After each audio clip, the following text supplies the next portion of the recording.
Nere kasuan behintzat menpekotasun handia, ezta?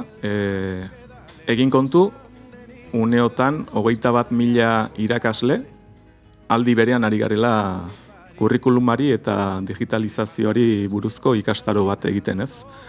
Beraz, badirudi behar bat badagoela, baina behar horiek nork identifikatu ditu. Norekin eztabaidatuak izan dira, ezta? Nerekin behintzat ez eta nere lankideekin ere ez. Hor badago arazo handi bat, ez? Ikasleekin ere.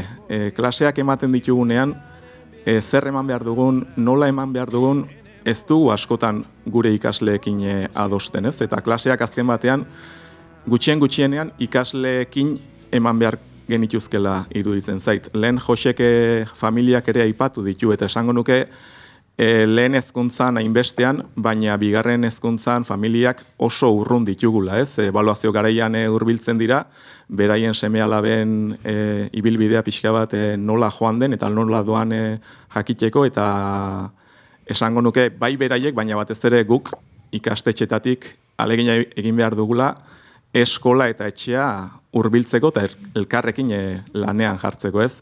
Orduan, ikasleen beharrak zein diren, eta irakasleon beharrak zein diren, askotan goitik esaten digute, ez? Behar horiek zein diren. Eta nik ondo asko dakit nire ikasleen beharrak zein diren, ikasleak ikusten ditut, emozioz ahul, askotan, triste, apatiko, orain dela urte bete, 2 urte eskas, gure behar eta lehentasun bakarra emozioen inguruko kudeak eta zenez, itxialdian genbiltzanean esaten zen, edukiak baztertu behar genituela eta buru belarri murgildu behar ginela gure ikasleen emozio eta ongizatean. Eta badirudi hori, batean aztu dugula, ez dugulako lanketarik egin, eta datuak hor daude, ezta? Gero eta ikasle gehiago, antsietatearekin, estresatuta, bere buruaz beste egin edo saiakeraren bat egiten dutena, gero eta gehiago dira. Eta horri ez diagu erantzuten, ez?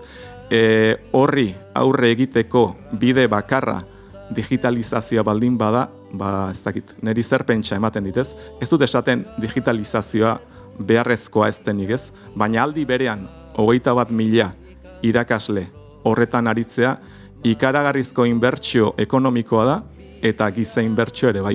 Iruditzen zait batzuk ari beharko liratekela horretan, baina beste asko, beste hainbat gauzatan aritu beharko ginatekela, eta Euskal Herriko ikastetxe guztiek ez dituztela behar berberak eta aldi berean kudeatu beharrekoak.